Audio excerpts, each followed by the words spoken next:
It was so sad to see how my son was falling. He was sleeping all day and not inspired to do anything. He was really falling into a depression. It was really, really sad to see. And my husband was not doing anything. And it even got worse that my husband bought him a $600 Game Boy. This boy just started gaming 24 hours a day. It got really pathetic. But I was like, no, I got to do something. This is crazy. This has really gone over the line. Like, no. Laura, it took 9 months. Dear God, help me get this right. I know I'm doing it wrong, but I don't know how to get it right. My guest Rahal's husband was absent, emotionally unavailable, and seemed to antagonize her. But when she leaned into the intimacy skills, he became her hero. She became a happy wife, and now they truly feel like a team. She's going to tell us how she did it so you can do it too. Rahul, welcome to the Empowered Wife podcast. I'm so excited you're here. I'm so excited to have this opportunity to pay forth everything that I've received. And it's just my merit and my privilege. Thank you. Oh, thank you. I love that. So let's start from the beginning. How did you meet your husband? Okay, so I guess it's important to give a little bit of background about where my husband comes from and where I come from and how all we just even ever got together. My husband comes from, descends from a illustrious dynasty of rabbis and sages descended from King David. He has this very royal blue blood. He's very soft-hearted, kind. He couldn't hurt a fly. He's 18 generations in Jerusalem. He comes from a very elite family that was very closed off to all outside influences. In his community, everything, marriages were all prearranged amongst themselves. A lot of cousins marrying cousins just because they didn't want to deter from the tradition at all.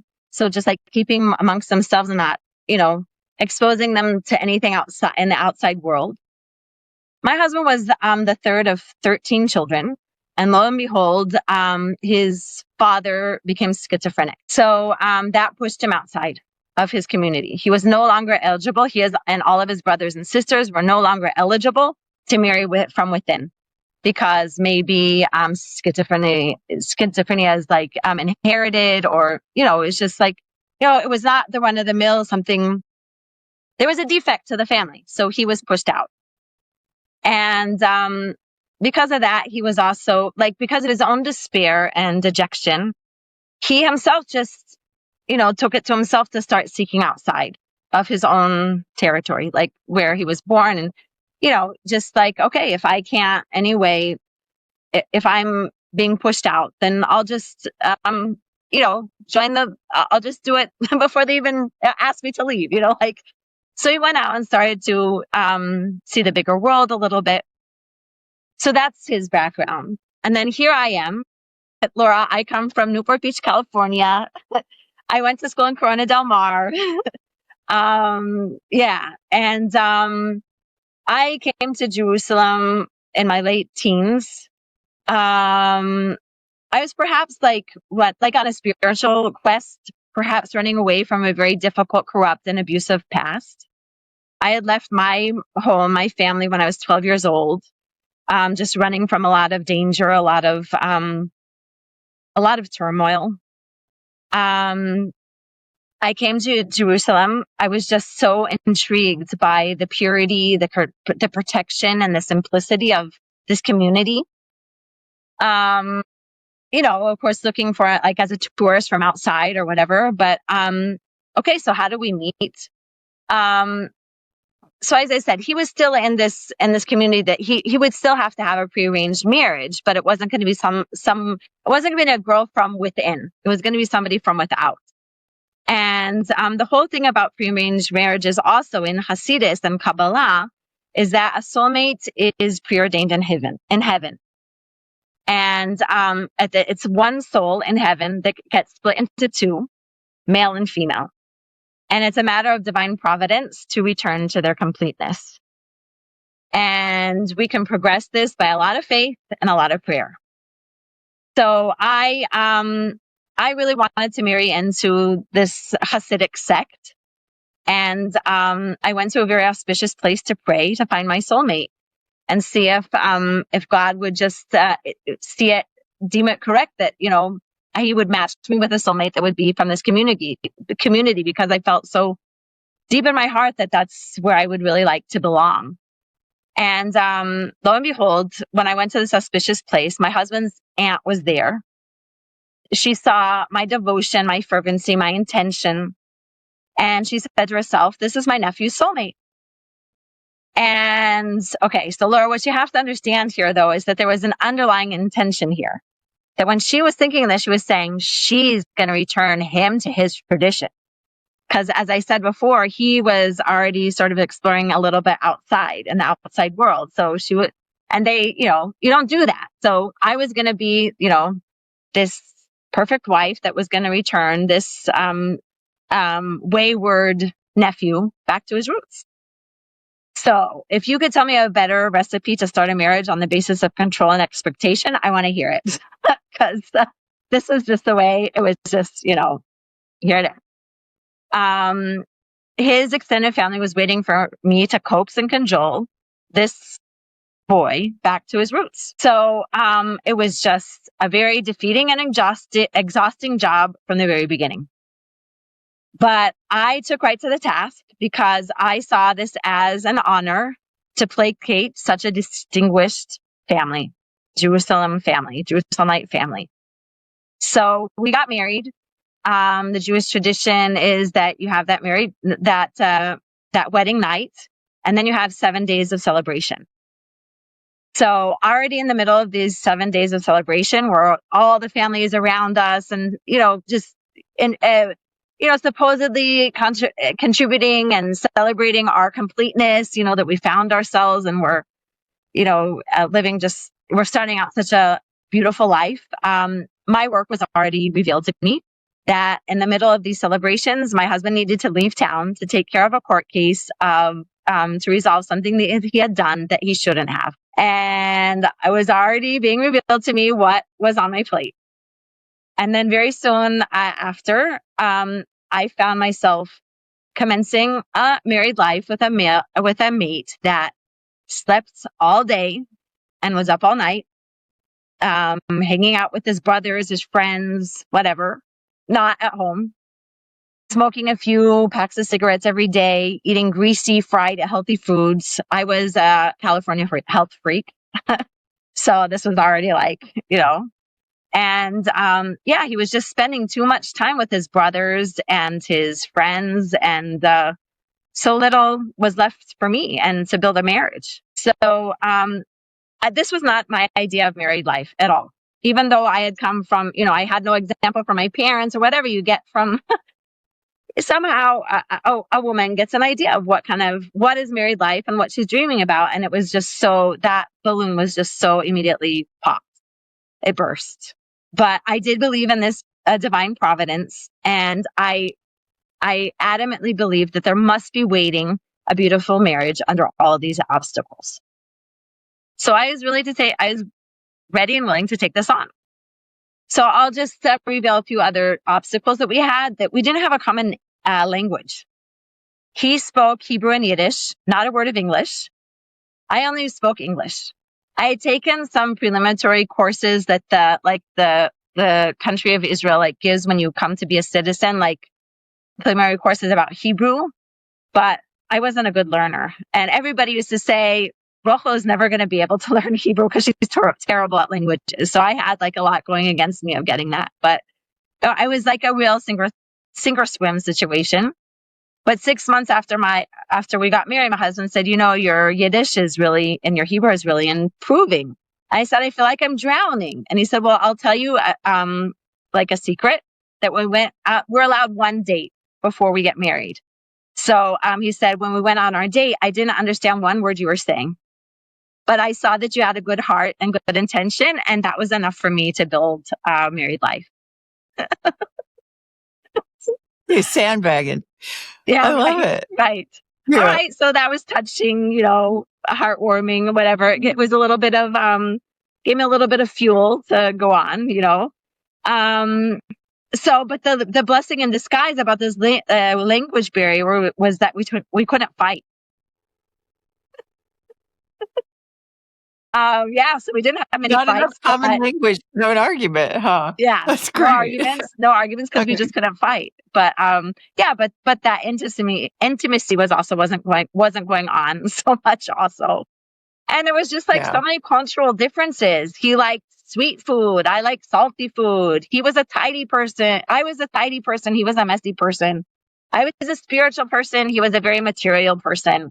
I loved minimal possessions and he had schmatzes. Like he had so many things that we just didn't need. And just a sort of like evil, pessimistic like thing that I did is like after we got married, he brought over to our apartment like all the medications, the ointments, the salves, all the things that he had like from his mother's home. And it was like a huge, so many things. So I just got this huge like moving box and I filled it up. It was like almost filled up to the top. And I was like, yeah, that's your pharmacy, like help yourself whenever you need. Like I just didn't know how to respond to this. Like there was just, it drove me crazy and I could only respond to it with pessimism, So that's one example of that. But so off I was off to work to correct, explain, give helpful suggestions, leading questions.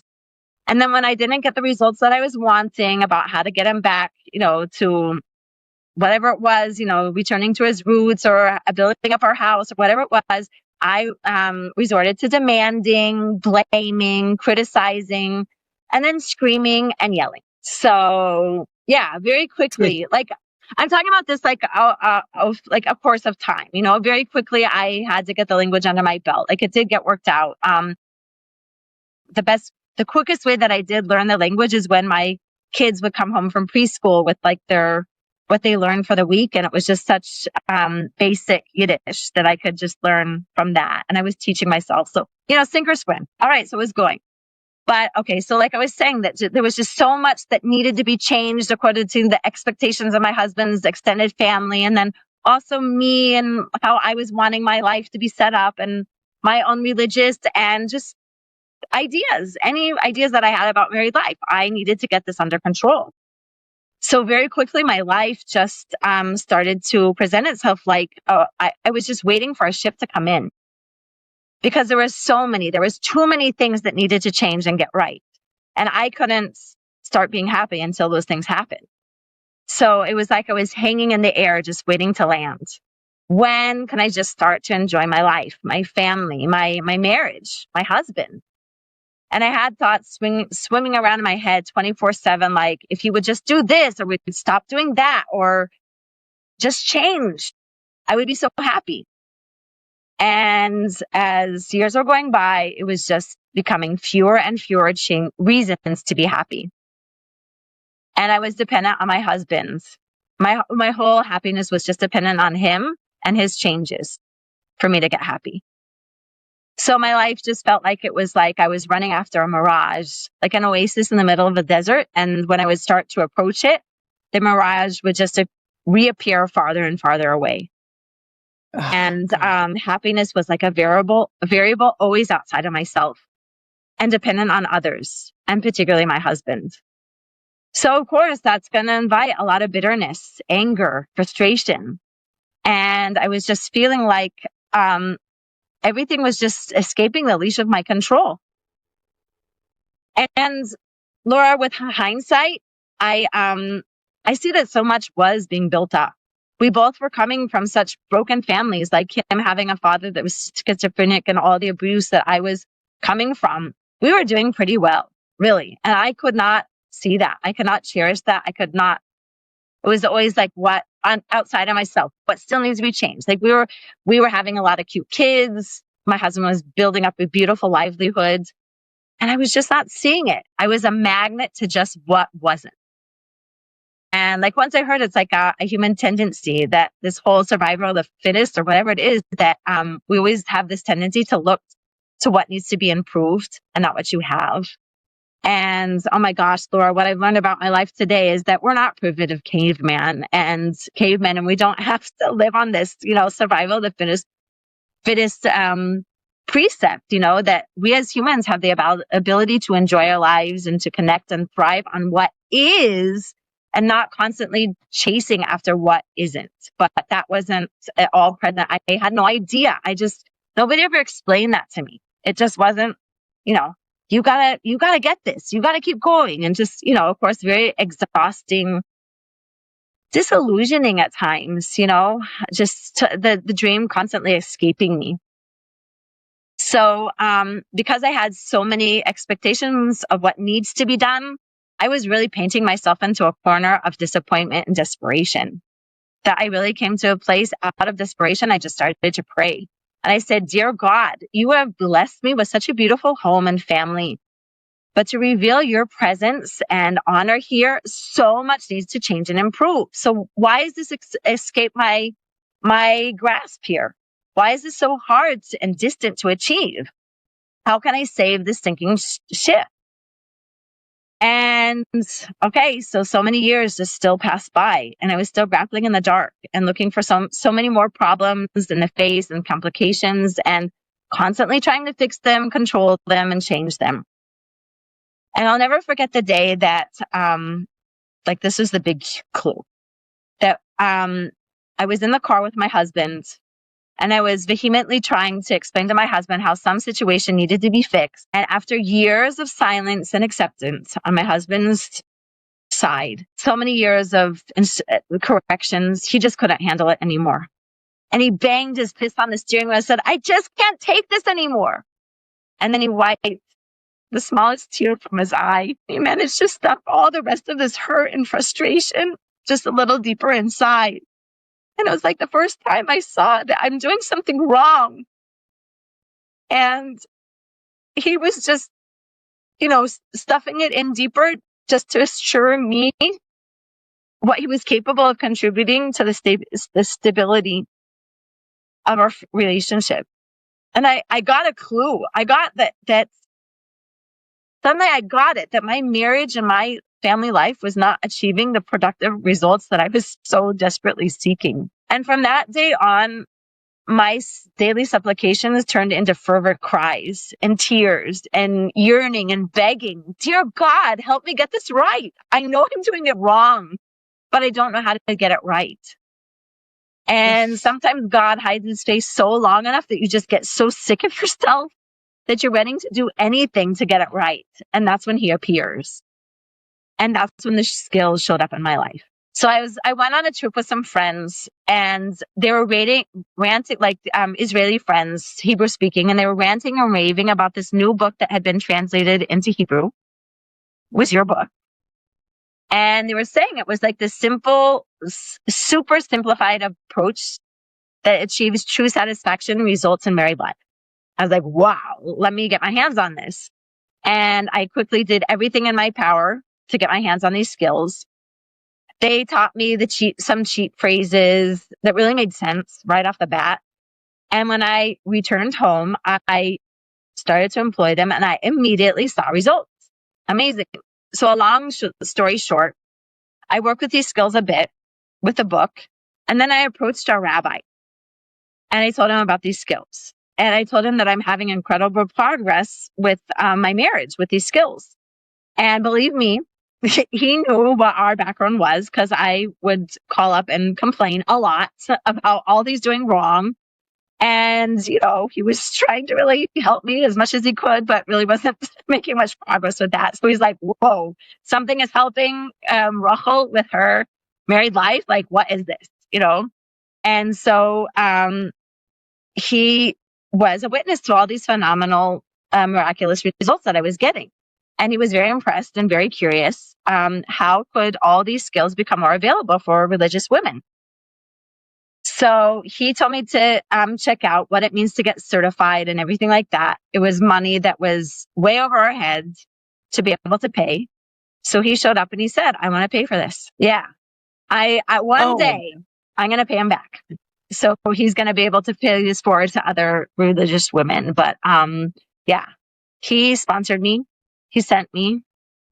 And so I really just jumped into these skills. Like I didn't do Ridiculous Happy Wives. I didn't do any programs, any coaching, nothing. I had no exposure to what was going on. Also, I was computer dumb. Like I had no exposure to technology at all. And that was actually forbidden. That was actually a big source of our attention in our married life, because my husband was really on the front lines of technology and really wanting to, get it and see it. He was just fascinated by it. And I, of course, the one that was trying to return him to his roots was very against this. But then lo and behold, here comes Laura Doyle making, resolving tensions in our marriage, because our rabbi said, you need to get a computer. You need to get hooked up. You need to, get everything that you need to get yourself certified. So that was like something that was like the first thing with the skills that I really had to put myself to, is relinquishing control. Like all this control of like, why do you want the technology? You're not allowed to do that. And look what damage it does and everything like that. And all of a sudden I was like, nope. Like I just had to reverse everything that I was in so, full force ahead trying to achieve. I was like, no, wow, I'm humbled. I got to get on his horse, like jump on his bandwagon. So, anyway, so I really started to work with the skills just as they were coming to me in coach training. It took me a while to penetrate these skills, to penetrate, because I'm a really slow learner. You could probably call me an ADHD. But the more I was investing, the more results I was getting. And it was truly, truly miraculous. And the biggest thing that I was learning was that that the power of my marriage is in my own hands. That if I want to improve my marriage, I can do it. I don't have to change him. I just have to change myself. And the more, like, I really saw this really bright horizon, that the more I'm going to get these skills, the more I'm going to have a beautiful marriage. The more that everything is just going to come to fruition and be a dream come true. So the more accountability on my side, the more improvement in my marriage and family. And I made this connection, and I decided to get inspired and let down my pride. And I issued an honest, heartfelt Laura Doyle apology about all the years of control, manipulation, and force that I was using to get what I was so positive that it had to be. And he was tough. And when I did that, I saw how much I really, even more, how much I was just so wrong. Because I saw it in the eyes for his first time that I was finally getting him. And I was really starting to understand him. And this was huge. This was huge. And I felt in that moment that our marriage was born from anew. It was rejuvenation that I never dreamed was possible. So bringing it up to present tense, it's like there's so much. We've progressed so much. There's closeness, there's fun with my husband and my family. And I truly feel that we are encompassing what God truly intended when he created a world, and he created a man and a woman to be soulmates and to come together and live a blessed and beautiful life. And I feel that I've been given the keys to unlock the secrets of true satisfaction in married and family life. And in addition, the secrets of raising good, wholesome, minding kids, that it all comes from a good marriage. And this is like a whole nother thing, Laura, if you have patience for me to go into, this is like a aha moment that just resolves so much tension that was also seeping into me raising kids. Love to if you want to hear it. Yeah. I do, of course. Yes. Yeah. So, okay. But before I go into this, just another clue along the way, I told you the story about how my husband banged his hands on the steering wheel. There was another clue that I was getting things absolutely wrong and backwards, being played out with a 16-year-old son that he had a big case of OCD. And we were trying obsessive compulsive disorder, and we were trying to get it solved. And we were taking him to therapists and everything like that. And one therapist did a beeline to me, and he said, that it's that OCD is often connected to dominant mothers controlling wives. Does this play itself out anywhere in your family, in your marriage? I was like, what are you talking about? No, be like, Yeah. Yeah. yeah, I Yeah. like, no, I like, I definitely get most of the stuff done in the house, but it's only because my husband just doesn't do it, like That's right. If you I didn't do it, retorted. nothing would get done, right? So, Yeah. yeah. I retorted. I definitely retorted. And it's like, yeah, maybe it's like that, but it has to be like that. There's just no choice. So that was the retortion that I gave to him. But then it was like something was brewing in my heart, like, oh my gosh, what am I doing here? Okay. So anyway, going back to like the dynamics of raising kids, from the very start, I struggled with my kids minding. They always had their own opinion. They always thought they were smarter than me. They never trusted what their mother had to say. And I always wondered why. And it was really difficult. Like I never felt like I could get a leash on like the way that a home should be built up, that you have like a mother and a father and they tell their kids they discipline their kids and then the kids get disciplined. That just was not playing itself out in any way or order at all. And I always wondered why. So I'll tell you about how I got to this aha moments about the answer to this wonder that I had. That recently, I was driving in the car with my husband and my 3 teenage girls. And we happened to be passing by the graveyard where my husband's parents are buried. Okay, just bear with me here. It was late in the afternoon. We all had what to get done. We had to go out that night and just a lot of things needed to get done. Dusk was approaching. We're not allowed to go into graveyards after dark. Okay. Yeah. So my husband had this, like in the past, I would say, crazy, what in the heck is he thinking idea to pull into this graveyard, right?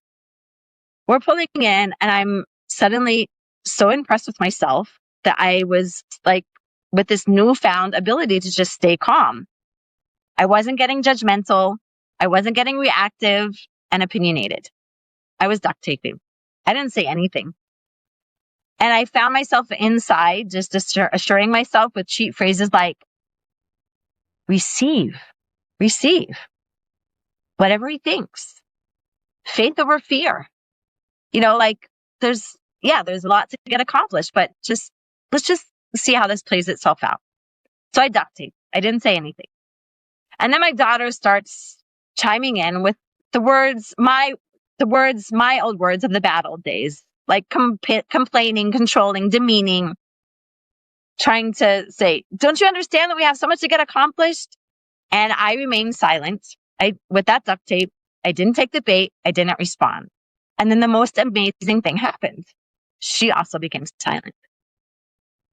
So in that moment, I had the most incredible aha moment that my whole childhood career, where it was such a wonder for me why my children always scrutinized and never would take without opinion what I had to say, what I would request. I always had that wonder. And just in that moment, I realized why. Because I was their example. I taught them how to scrutinize. I was like, with my controlling and my cutting in and saying, no, I think that's wrong, or what, like, no, it has to be this way, or just jumping in and saying whatever I had to say about it. It didn't even matter if it was little or big, or if it was justified or not, big, small, it doesn't matter. I was scrutinizing. I was blowing down whatever he had to present, right? And what I realized in that moment is all those years I was cutting down my own ability, I was cutting down the ability of my children to trust me and rely on my opinions, because I was never trusting my husband and relying on his opinions. So every rejection all those years, every opinion, every objection was just cutting down my relationship of obedience, discipline, whatever it was with my kids. And so it was like, it just became so crystal clear. It was like, Rachel, it's got to start somewhere. And for 25 years, I tried that it should start from my direction. And I just suddenly realized this is like swimming upstream. This goes against the total grain of what men are made of. And family life cannot be built up this way because somebody needs to instigate, and then somebody has to let it be heard, received, and respected. And then, only then can the kids hear and respect.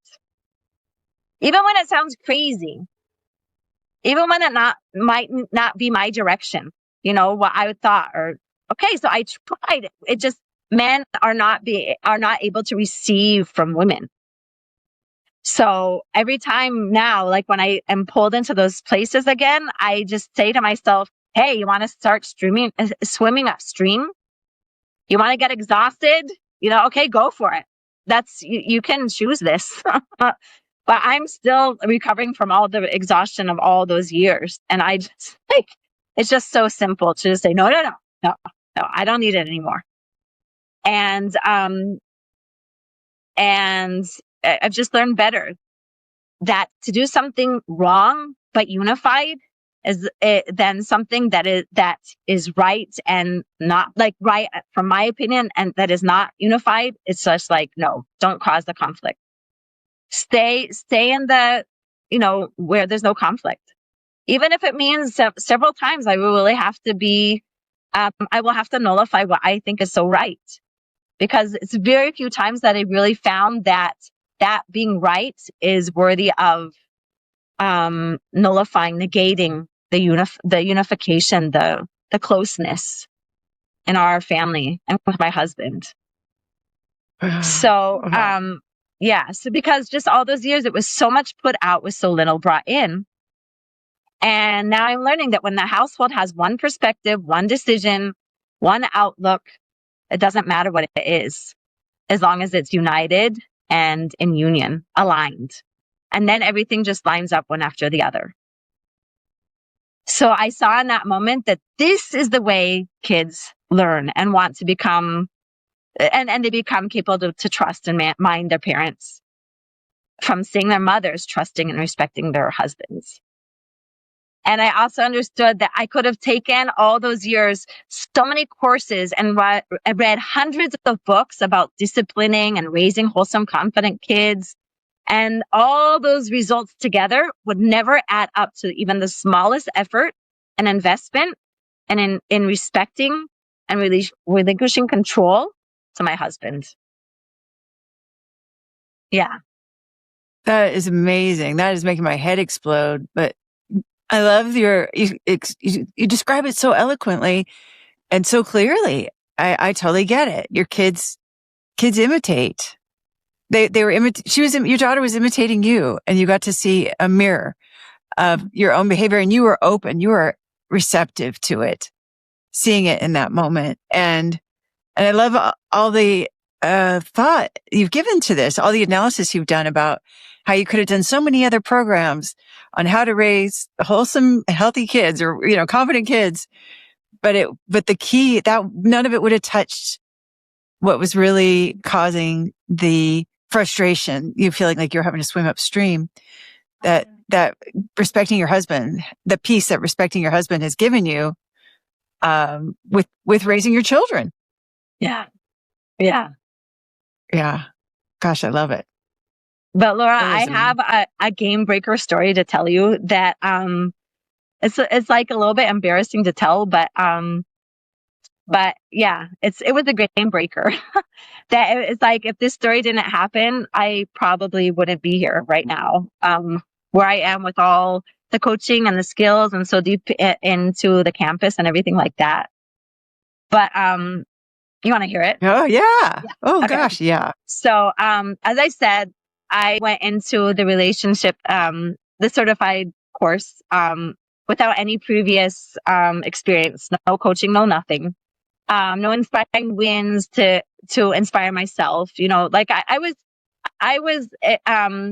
going as a representative because my rabbi paid for this, and he wanted me to be the representative to bring this back to the ultra orthodox world and just spread the word and everything like that. So okay, I was that representative, and I was going to get progress on the way, experiments, and get get and progress, okay, that's great. But I'm here as a representative. Like that was my main cause to be there. So 9 months into the training, I had the chance of a lifetime to put these skills to the test. Like unbelievable. I was the previous year before I started the training, I had taken a controlling initiative. Well, of course I was because my husband never did anything, right? And I arranged for my 12-year-old son a school change because he was in a regular school and he has ADHD and he was suffering tremendously in his previous school. So long story short, I made the transfer. He had, a good start or whatever, but then very, very quickly and suddenly the whole thing just backfired. It was huge. It was huge. Like in one day, we suddenly found our son schoolless, friendless, with a huge blow to his self-esteem. And I was being blamed for the whole story because my husband does not like change. And I was sort of like going around this school change, the school transfer without asking him because I knew that he wasn't going to agree. And I was just so confident and positive and I knew this is what we needed to do. So I was just working around him and I got this school change. But then it backfired. And then everybody's coming back with me wagging their finger, particularly my husband and then also my son. Why did you do this? My son saying, why did you ruin my life? And my husband saying, why did you do something so crazy and so out of control? And so at this moment, I had my hands really, really tied behind my back because every idea that I had to progress and get ourselves out of this ditch was being disregarded. And I thought to myself, oh my gosh, this is never a better opportunity to put these skills to the test. It's like I didn't have a choice. I had to put them to the test. Like, don't ask me. Like, yeah, like, I had, handcuffs, everything. You're being forced to do this. But okay, no. But I was like, okay, I'm in training. Let me just give this a whirl.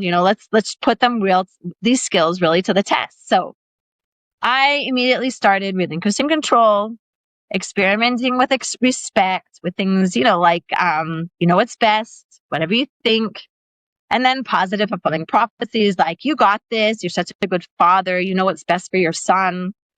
And it felt like, oh my gosh, Laura, immediately it felt so clean and right. And I thought, okay, I can put my feet on the desk. I checked off all the boxes, sit back and relax. The miracle's on its way, right? Yeah. Okay, so 1 month went by, nothing. And it was so sad to see how my son was falling. He was sleeping all day and not inspired to do anything.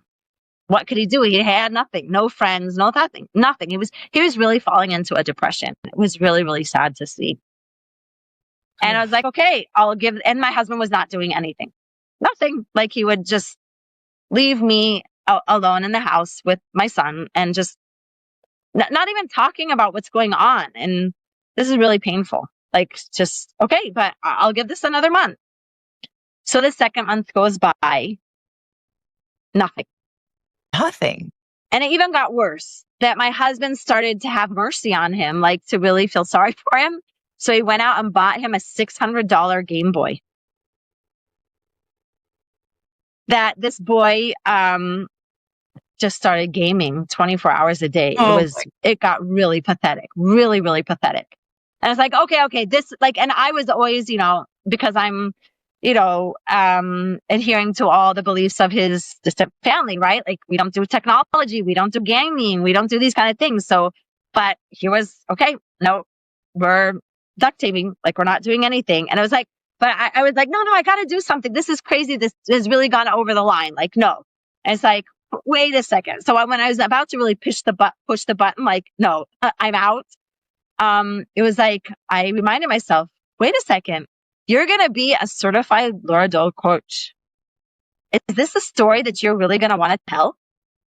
That, yeah, you tried it. And just in that circumstance, that incident, it didn't work. But, like, just let's go on, no, like, or should I just hide that in my, under the carpet, like just not under the rug, just like, that this is this embarrassing story about how the skills did not work for me, like, we'll just pretend it didn't happen. Like, I was like, no, it's not going to work like that. Like, if you're going to be a coach, you're going to be a genuine, authentic coach that is going to be totally coaching from a place of your success and miracle. So put it to the work, put it to the grind. Another month. So that third month went by, and my son officially moved to Timbuktu with that Game Boy. He went into a total reality. Like this Game Boy, it's not like when I saw Mario Brothers when I was a kid. It was like, no, this was like a reality. It was like things 3D, and all those things that you like, when the wins, you get so rewarded. And then when you make a failure, okay, it's just like a little dit, and then you're back to the success. Like he was like, he was building a reality for himself in that game land that when he would turn the game off, he was just vacant. Nothing was left, emotionally detached, unavailable. I just felt like there was just like stars in his eyes, like, with all the dopamine that he was recovering from, with those games. And it was just horrible. This was getting like totally over my head. And I was like, you know what? At this point, what do I have to lose? Like, I'm all in. Because if I'm all out, it's just going to be a huge chaos in every single direction. Because you can't just go in and then go out. You can't, like, no, it was just, I was in too deep. So I'm like, okay, I'm going to know once and for all when this is going to work, how this is going to work, how long this is going to take. But I'm in. Laura, it took 9 months. 9 months. Yeah. That my husband, after 9 months, finally stepped into the driver's seat. And it was like precursed with like, what are you doing about this? Like I don't know, like he had this like wake up call that he started to get, like, he started to realize like what is going on. He's got this son that's like going on a year without a school, without anything, without, like, he probably just woke up, like this wake up call. And then so he started to blame me, and he's like, what are you doing? Why aren't you finding him a school? And I just duct tape. I didn't respond. And maybe I did respond with like, best. You've been doing so well up until now, which was like minuscule if there was, if anything, to fulfill that prophecy. But whatever, I didn't have anywhere else to go with my words, And then so he started to get a little bit more active, and he's like, I heard about this. Can you make this call? Can you do that? This is a lead. Can you progress this? Like, check this out. Yeah. And I would just say, I can't. I'm exhausted. I'm out. I can't. this is way over my head. I can't. And, so he saw this car that was needing to be driven with no driver. So he jumped in. And this was the first time in my entire married life, 28 years of marriage, that my husband took an initiative. It was the most amazing thing I've ever seen. And I'm sure that also me, deep down in my heart, but also him, we both did not believe that this is something he's capable of doing. But when a wife trusts and waits and really is strong with her vision long enough, that hero gene is in a man.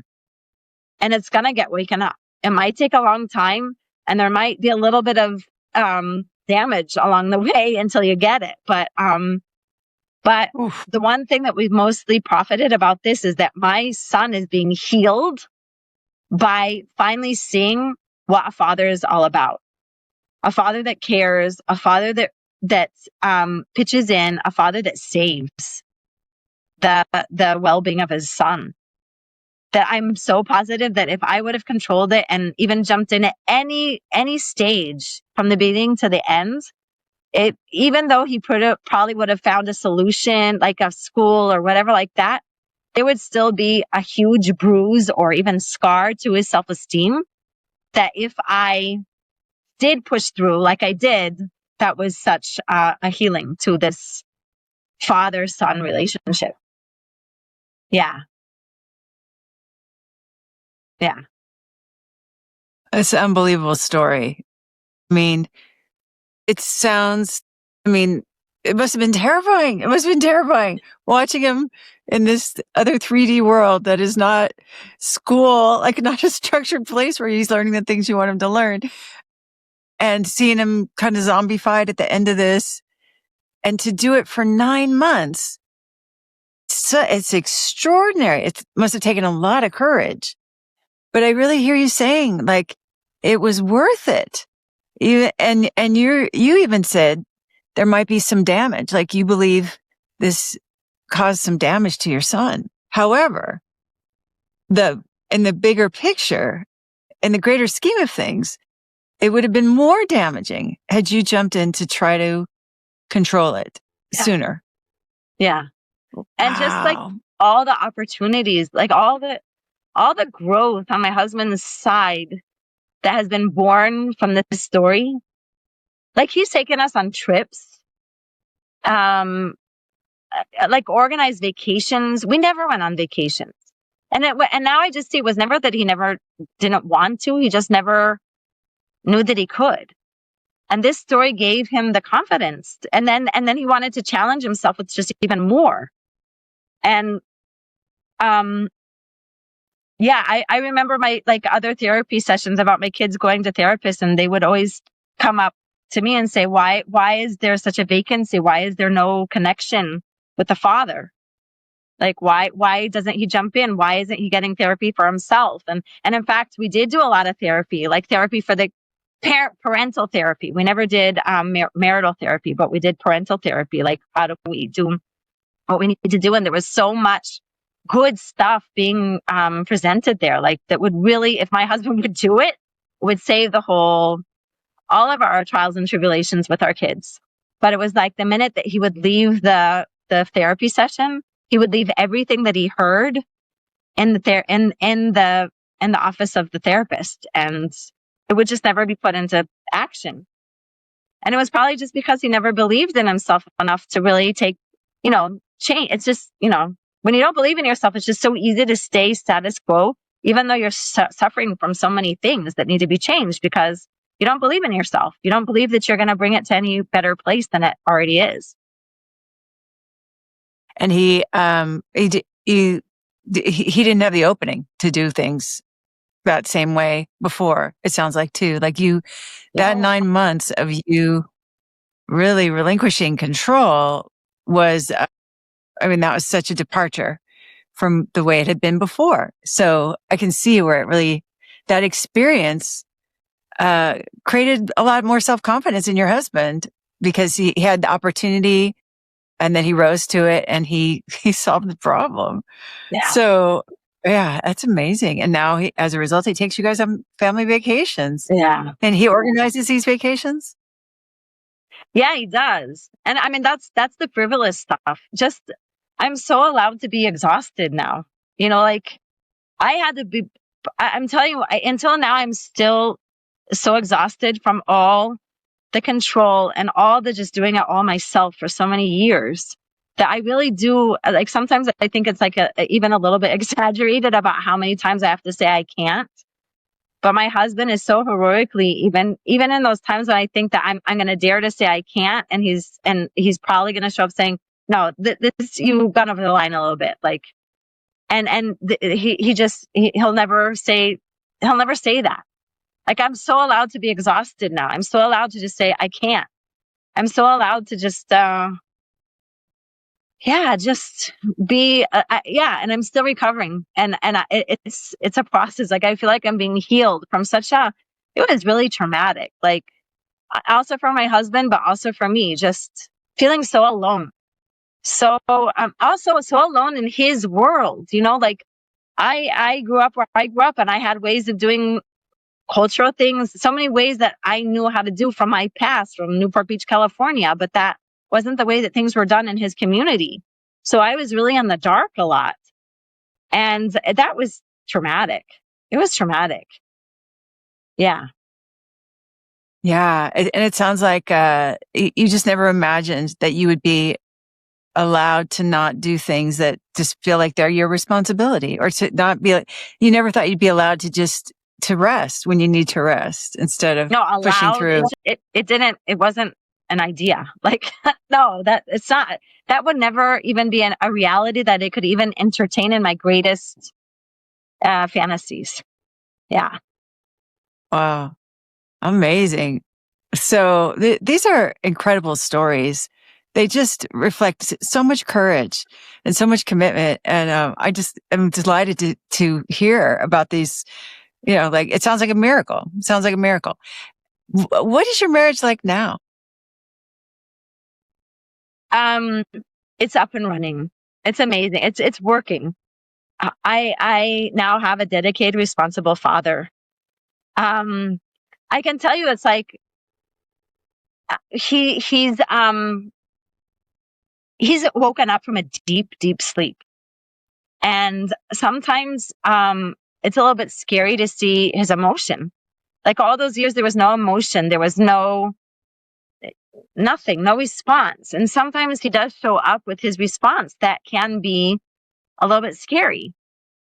And in opposition to what I would be feeling, or so it's a little bit like, oh my gosh, what's going on here? But I feel so confident that I can plow right through these kind of scary situations because I have the skills.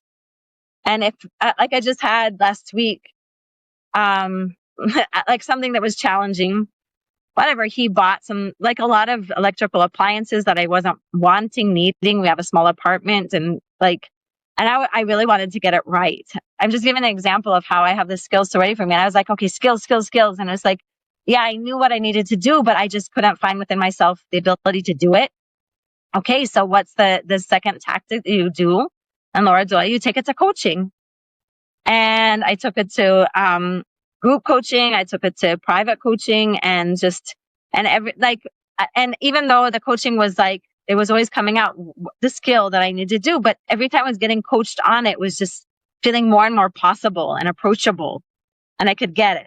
So, yeah, like I'm bulletproof.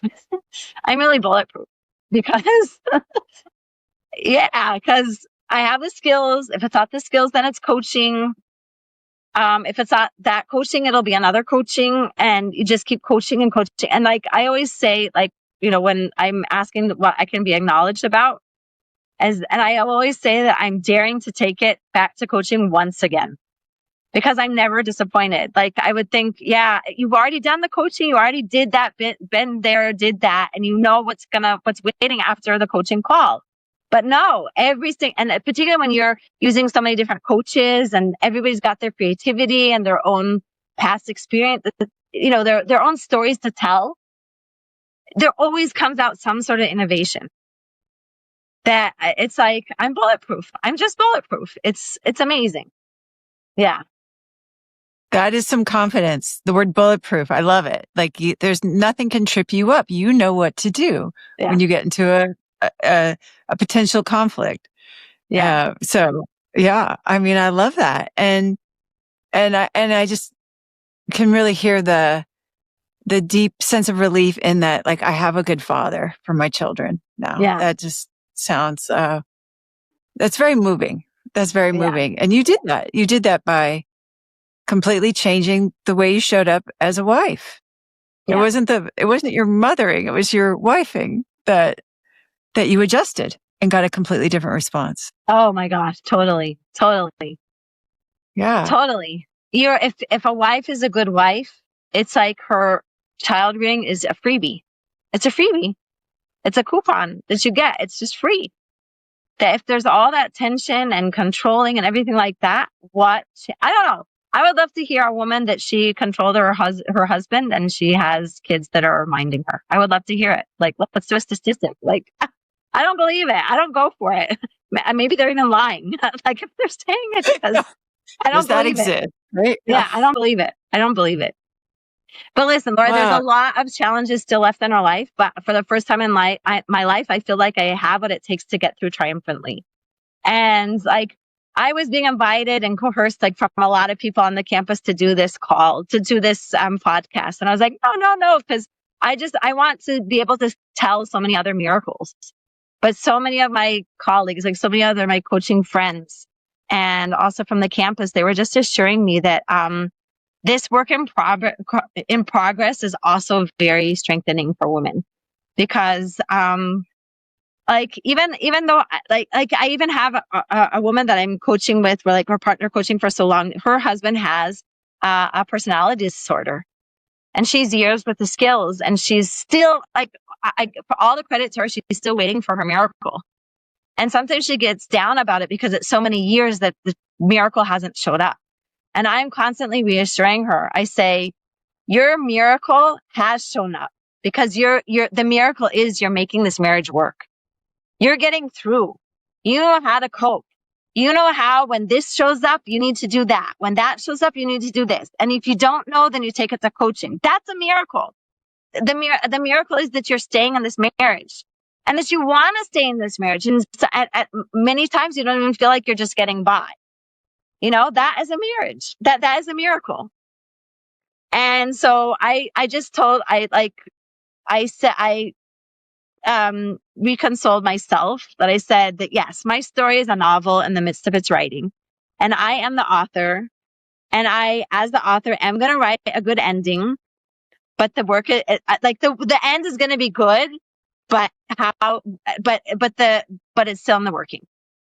It's still in the working how it's going to be written, because every day it's just getting better and better. And I'm so confident. Like I just wish I could have, like, I already make the appointment for that future second podcast, like that to be continued podcast of how I'm going to tell all of the miracles that are going to happen from now until then, because I feel I have it. I have it. I don't feel like I have, the best life and it's going to be perfect. I mean, no, that's not the point here. I feel I have everything that I need to make my life happy and up and working, and to solve things as they come up in my life with my husband and my children. Yeah. Yeah, it's phenomenal. It's super inspiring because life never is perfect. Marriage never is perfect. Children never are perfect. Yeah. And when you talk about writing the end of the story, I mean, your story, we're all still in our stories. And so they go on, and every day, is a new opportunity to, create that peaceful home, or to feel that joy in your life. And, that's what I hear you doing. And so, so for me, this is perfect. Like yes, let's talk again in some period of time about all the other miracles that you created out of this too. But your miracles are, just wonderful. They're wonderful. So it's just very inspiring to get to hear about them. So what do you think? Has your husband ever said anything to you about all this that you've, like, has he ever, I'm just curious to know, has there been an acknowledgement of some kind? It's very candid. It shows up very, because he's still in this process of building up his self-esteem. So and for so many years, I was the better one. So I really got to give him that place. And I'm not expecting any compliments. I really need to give him that space of just letting him be the one that's always the right one, the better one. Yeah, I'm fine with that. But it's so candid because sometimes it just slips out. Like we'll be in the middle of like some sort of conversation. I'll do like a double kick, and it's like, you didn't used to do that. Like, why aren't you doing that anymore? Or he'll sort of like prep himself for something that he would know how he would have to like show up with Dukes in the past. And then he would be like, in that sort of defensive sort of body language.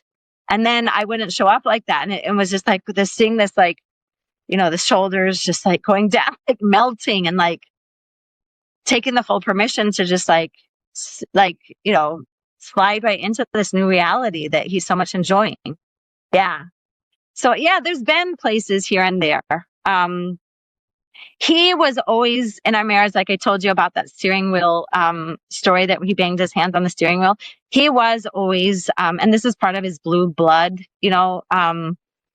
like his royal blood. Like he really is a magnet to what is always good. He grew up in so much poverty and so many hardships in his life, being in a family of 13 children with schizophrenic father. And he really had that that talent to just be the magnet to what is always good. So he's always been there. I think that I was never willing to learn that from him, but now he's become my greatest teacher, because anything more I can learn about Laura Doyle's fulfilling prophecies and gratitudes, I'm putting sensors out that in the greater world, outside of the campus. And because of that, he's really become my greatest teacher about that. He always was that, but I never thought that you were getting anything accomplished with gratitudes, or seeing the good, or seeing what is instead of what isn't. I didn't see that did anything. So, but now I'm like, yeah, what, and yeah. So, so he's always been there with the gratitudes. Yeah. And so what you've done has changed his status in your community. Well, okay. So that's where it goes a little bit, inverted. That in the end, what has happened is that he has joined my world. Like he was still very adamant about the technology, and I relinquished control to the technology. And here we are here. And that's what gave me, the license, the permission, the open gateways to Laura Doyle, but we are slowly moving into a more and more modern, world. His parents aren't living anymore, so I don't think it really matters as much. There are the aunts and the cousins that are sort of like, wistful, or maybe even looking down on us a little bit. And that's just, oh my gosh, like I can't believe that I lived so many, years, trying to, placate the eyes and opinions of so many people outside of my own home, at the risk of the peace of my own home. So now I'm in this place of like, I have the peace of my own home. And it's like, that vision of like that, like this home that's so lit up, so illuminous from inside, and on the outside it's just all dark. Like you don't care what's going on the outside. Like it's pure darkness. And I don't even care. Like there's, ferocious animals out there with their opinions and everything like that. But I'm in my illuminated, beautiful four corners of my own home. And I really don't care anymore what people think. Wow. Yeah. I love that. Well, and what about the passion in your marriage? Yeah, there's like, if you want to go to the place of PI, what can I say? A lot of healing. I was frigid. Because I came from such an abusive, background, that was a really, really hard thing about married life. And I got into married life I got into PI with the sole intention of just to bring as many kids to the world as I can. And to be a child rearing factory. But I wasn't in for the intimacy, for the connection. And that was very difficult for my husband, because he was really needing that warmth, and that, a child of 13 kids, he was really needing that, to be individual, to be hugged, to be embraced. And I couldn't give him that. And with the skills, just there's so much material, and just having it show up a lot in group coaching calls, and then also taking it to coaches when I was getting private coached by somebody from the canvas. I went to that place a lot, and it just gave me the full permission to just enjoy. What are you doing here? Like, really, if you want to go to that place of Hasidut and Kabbalah, like to, this religious idea, you were created as one soul. How are you ever going to be able to feel that more than with PI? PI, you get returned to being one flesh and blood. So why are you denying yourself of that? So, really giving myself the permission to go there. And faith over fear a lot, because there are many times faith over fear, Laura, in a few ways, because sometimes I couldn't perform because stuff about the past would come up, and not my body just could not participate because stuff was coming up. And then also faith over fear about disappointing him. Like the minute that I was going to try the vulnerability there, like when all the times that I was just frigid, there was no disappointing. He would just know that I was in this to get the kid and the pregnancy, and so there was nothing to get disappointed about in any way. But when I started to open myself up with the intimacy and the vulnerability in that place, it was scary. It was scary. Am I going to give him what he really wants? Am I not? Am I capable? Am I not capable? So that, yeah, and the hardest part was when there were times that I did disappoint him. And that was because I had opened up my heart. That was hard. That was hard to live through that, disappointing him. But again, I had the skills that come to the rescue to issue a Laura Doyle apology, or just saying, being very vulnerable and just saying I wanted to, but I couldn't. I'm really sorry that I couldn't give you what you're deserving of. And that helps it play over so well. Yeah, there's always, with the skills, there's always a way to placate it, to calm it down and resolve it and heal it. Yeah, so no regrets. No regrets. Yeah, that gives me chills. That's such a tender thing to say to him. I can imagine that would be very connecting and healing.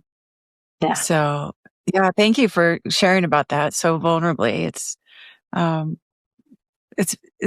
insightful. It's so insightful, and it's so you're so authentic, and it's so instructive. So, thank you so much for that.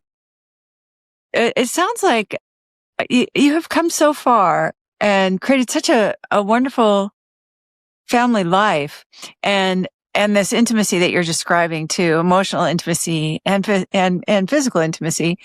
So what would you say to a woman who is where you were, who feels like her kids won't mind, her husband's in a deep sleep, and it just feels like a daily struggle. It's just exhausting. It's all on her. And she wants what you have now, where she can say, I can't, and she can rest, and it feels like she's bulletproof, and that her husband is showing up to be a great father. What's your tip for her? What would you say to her? Well, first of all, like I already said, about the whole thing about that respect, and how the more you respect your husband, the more your kids are going to respect you. And the more you invest in your marriage, the more you're going to get it. You're going to see it multifold in your child rearing. But that we already talked about. And what I didn't talk about is this powerful place of the self-care that I would just encourage every woman just to become her own author to her own happiness.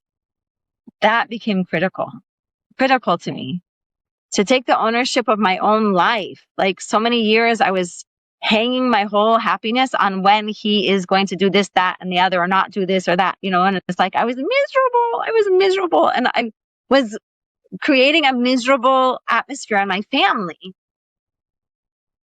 So but even though I'm saying this, like when I started the skills, I was like, yeah, like when in the coach training, we start with self-care, and there's like this whole study about it, and you have to coach about it, like coach one another about it and everything like that. And I was like, yeah. I hear, yeah, nice, whatever, but let's get serious here. Like, let's go on. Like, I don't need this. Like, yeah, frivolous. Like, I don't have the time for this. I don't have the patience for this. And I think it was like when these kind of stories, like about with my son and like other challenges that just come up, it was like, I didn't have a choice. Like it was so clear what I needed to do, the relinquishing control, the respect, the duct taping. And it was like, I wasn't going to be able to do this if I couldn't find my own paper and what is on that paper to make me happy. Like, no, it was not going to be a deal. It was not. Like, maybe I even tried it sometimes and I totally failed. So and when I came to that conclusion, whoa, it was a real research project about how do I make myself happy? Because I just make myself happy. No, I'm a mother that I have to make my husband and children happy. And I didn't even know how to make him happy. But yeah, it was like, no. And today, by the way, I know that the way I make him happy is by making myself happy, because it's just so contagious. Yeah. So today is the first thing on my list, the self-care. And that's what makes my life mine. And this is where my life just becomes so beautiful. My life is not made beautiful because of my husband. My life is made even more beautiful because of my husband, but I make my life beautiful. Yeah. Nobody's Oh. going to touch that anymore. Nobody. Yeah. Yeah. Woo! Woo! And I then the love more it. self-care, the more autonomy, that happiness is not dependent on others.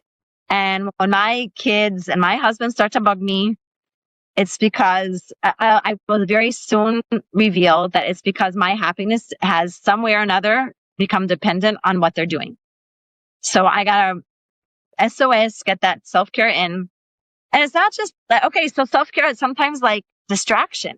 Yeah, forget about it. Like, but it's more than that. It's going out and capturing my life, like taking it back, how do you call it, like re-owning my life. When I do the self-care, I'm just starting all over. Like, yes, my life is my life. They are out there, I'm here, I've got my paper, they've got their paper, and I got to get everything on my paper straightened out to be a good, happy, you know whatever it is, to go back and deal with how their paper is infringing on mine. But no, I got to get it first. And yeah, so the self-care returns my happiness to create it in any way I want, to create my life to be any way I want. And it is so essential to know how to make myself happy. Whoa. Sometimes I didn't even know how to do that. Like, yeah, to get that running lifts going, of even like if I only have 5 minutes, how do I do self-care there? Like, like, okay, it's a deep breath. It's remembering my vision. Sometimes that can be my 5-minute self-care. What do you want? How do you feel? What's your vision here? What are you wanting here? Do you really want that thing that you're trying to control so much about? Or do you really want the intimacy here? Do you want the happiness? Do you want the lightness, the playfulness? In 1 minute, it can just change everything. Just getting back in touch with myself. Yeah. And then I also love it. when I know myself how to make myself happy, then other people also know. Like, so many years I didn't know how to make myself happy. And then I would always get so disappointed on birthdays or holidays or whatever it was, that nobody was making me happy. And it was just because they never knew how to make me happy. And it could be that they even were trying to make me happy, but because it wasn't what I wanted, I was saying that they're not making me happy. So, yeah. But yeah, well, I love this accountability, and just the way you own your happiness now is tremendous. I love it. What would you say if you could go back in time and you could talk to Rahel and just tell her what you know now? Oh my gosh. Faith over fear. Whoa. Faith over fear. That your husband, like faith in so many things, like faith in your husband. Oh, like, I never believed in him. And it's so true. There's this like belief that is out there in the world that how can you respect somebody that's not respectable? He's doing so many things wrong. What? Okay, so get out that magnifying glass, get out that microscope, and find what is still respectable, and make a reality out of it. Because your husband is big and God is even bigger, and the solutions are not by you. And if I could have just trusted and waited and made myself happy in the meantime, oh my gosh. And if I would have just always looked at what I do have and what I don't have, oh my gosh, I had such a beautiful life that I wasn't appreciating and living up. And just cherish it, live it up, enjoy it. Oh my gosh, there's so much that could have just been enjoyed. And then also your acceptance and patience are what allow the best that can possibly happen come about. It's not your controlling. Trust God, trust your husband, trust the process. And then also trust and believe in yourself that you're capable of getting this right. Like, when I started my marriage, I thought, okay, yeah, it's just underneath this all, there is something there. And I thought it was just all by me, by controlling. And if I just would have just let go, believe that there's a greater picture going on here, something bigger that until today I still don't understand. And the more that I relinquish control to it, it just happens. It just comes about. It's beautiful. And It is that's how I beautiful. could make a reality about the most minuscule good. Like I still do that today. Like there's so much that comes up that just gets so hard, and it feels like a whole ocean of so much is just not going right. But I can take one molecule, something that is going right, and make a whole reality out of it. Love it. Has going through the process of practicing these skills changed the way has it changed your relationship with God? Oh my gosh, totally. Whoa, totally. Because I see God as a benevolent God. Yeah, if you just trust, it all happens. It all happens. There's so much divine providence that just slides in. I can even tell you that the beautiful ending to this story that happened last week, that my husband bought all these things that were just so unnecessary. And I skilled it. I relinquished control, but then I did show up with like a heart, with a desire that inspires. And I said, I can't do this, or maybe call it, as I can't. I said, I can't live with so many things in the house, just cluttering it up. And I only thought that I was going to get like a skilled result, that maybe he would take care of some appliances there that we really didn't need. But what came out of this, like this huge dose of divine providence, just like was ushered in. And for years, I've been telling my husband that I want to leave this neighborhood. I want to go to the suburbs and live in a bigger house. And that very day that I expressed a desire to get rid of some of this clutter because I'm feeling suffocated in such a small apartment with so many appliances, by the end of the day, he showed up with a listing of an apartment in a suburb that was a dream home. That he'd never done that. If we were ever going to move, and because of that, I had totally relinquished the control. It was just like, we're going to stay in this apartment until the day I die, because he's just never going to do this. And lo and behold, he would, like, my kids would always find listings of places and take it and try to force it and whatever. I was already like, no, I'm not doing this, but my kids would do it. No, he showed up this week, actually, with this listing. And he said, it's at 4:00. We're going with the whole family to see this apartment. And it's a dream apartment. We're waiting. After I get off of this call with you, Laura, we're going to get the answer if we're getting the apartment or not. But just the amount of providence that has brought me from him bringing in too many appliances here, me skilling it. And then it's like, skilling it does not just bring in the goodness of your husband. It brings the goodness of God. That like, we're entertaining this idea of like moving to my dream house. Yeah. Amazing. Well, you are so inspiring. This is so incredible. Congratulations. I want to give you the Best Wife Award. You richly deserve this, Rahul, for just showing what's possible when you have relentless faith over fear, and choose respect for your husband and create that peaceful home, and just invite these miracles into your life and for your family. And I'm so excited. Can't wait to hear what happens with this apartment. And, I just want to acknowledge you and celebrate with you, because, I just can't think of anything that I think is more important or more impressive than what you've done. I just thank you. And I feel so privileged to be a part of such a community.